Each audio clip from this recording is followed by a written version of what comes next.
Good morning, everyone. Our topic for today is all about this visual elements in illustration.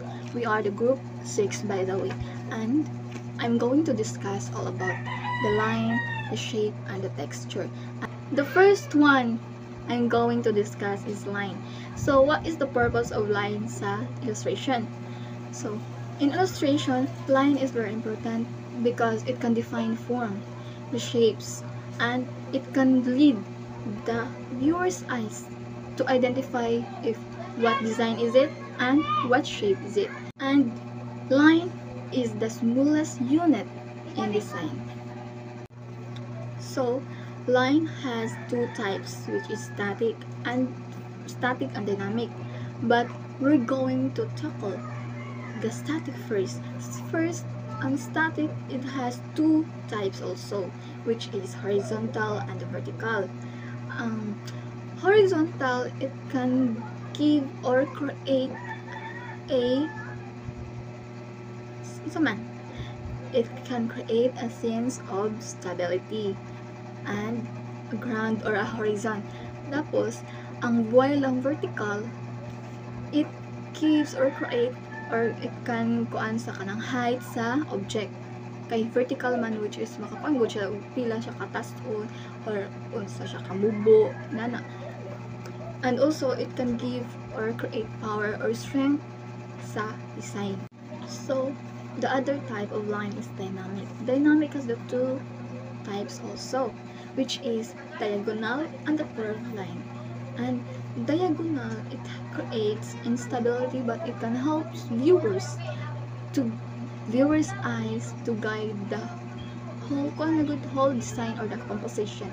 And the curved line, it creates the motion or the movement of the object or the design, which is maka-create na siya og harmony. And also it has leading lines. What is leading line? So leading lines can help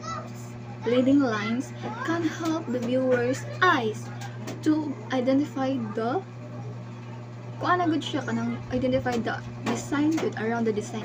Like na siya kanang bold line nga kanang murag siya ara siya nga nagsugod or mao na siya ang iyang age good. Nay mag-lead sa kana nga design nga which maka-identify ka kung unsa siya. So next is the shape or the form. Geometric shapes is calculated or mathematically calculated na sila. Yes, like squares, circles, basta mga kanang itsura nga geometric shapes mathematically calculated na ilang mga sides. So texture, nasa other forms of art nga na-amplified ang texture but dili nimo siya ma-touch or ma-feel kay like sa photography, like one example is photography, dili nimo ma-feel or ma-touch ang texture niya kay pero naadyo na siya ang texture, naka-amplified na ang texture dito sa art nga imong gipicturan but dili nimo siya ma-touch or ma-feel nimo ang texture kay so di ba texture kay roughness, smoothness or softness gidna sa kanang art. So artist is magkuan gud sila sa texture, magamit yun na sila para it can help sa mga kanang viewers or nga makatouch sila o kung sa maka-identify na sila nga kanang rough ba na or smooth ba na iyang texture sa kanang painting or sa kanang art. So guys, I'm done with my part, which are the three visual elements and illustration. Tapos nahumanan na ako. So si Maria Fatima Inaut na pod ang mo discuss sa other na visual elements na wala na ako natakol. So good day everyone, I am Maria Fatima A. Inaut and today we are going to tackle about the 5 visual elements of illustration. Let's talk about the 3 dimensions of color and the color first. So color is what we see when light reflects off of an object or kanama nakita nato kung ang usa ka hayag kay maigo sa usa ka butang. So we already know what is color. So let's talk about the three dimensions of color na lang, which is the hue, saturation, and value. So according to Longman Dictionary of Contemporary English, hue refers to the specific shade of a color or the actual color. So, ang saturation kay ang intensity or purity of a color, describing its brilliance and how much of the pure hue is represented. The last dimension of color is value. Value is the lightness or darkness of a color. It's gonna, let's say for example, ang red ni kuan siya pa kuan hangtod nahimo siyang pink or nahimo light nga pink yan. Or ang kuan navy blue nahimo nga sky blue. Mao na siya ang giingon nga value, the lightness or darkness. So pwede pud siya nga ang sky blue mahimo og navy blue. Ano siya? Color has complementary colors and analogous colors. Complementary colors are pairs of colors that are opposite each other on the color wheel and creates a high contrast, vibrant effect when placed side by side.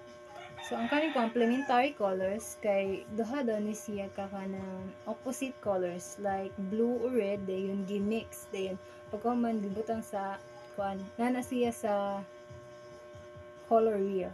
Then ang analogous colors kay groups of 3 or more colors that sit next to each other on the color wheel, such as kita na nang sa red, orange o yellow nagtapad man na sila kuan na sila nga mga color nga na ay nag-share og common nga hue. So maong na-create na siya og harmonious o kuan nga mood. So ang value diay kay ang lightness ug darkness sa kanang color or tone. Kanang nag-create ni siya og illusion sa sa three dimensions. Ang kani diay value kadalasan ni siya gamiton sa mga artists to create a light or a shadow for an illustration. Next topic, it's about texture. If you already know what texture is, then it's better. If you don't, then let's talk about it. So texture is how a surface looks and or feels. So in arts, it's either kanang ang artist maghimo og kanang artwork, by example kanang paint. So na siya magkuan na siya or para sa kanang magdrawing iyabutangan og kanang tuldok-tuldok mo na siya nag-create na siya og rough nga texture. Or pwede rin sa kanang kuan it's either hamis ba ang imuhang gidrawing or kanang kuan mo na nag-create og kanang texture nga.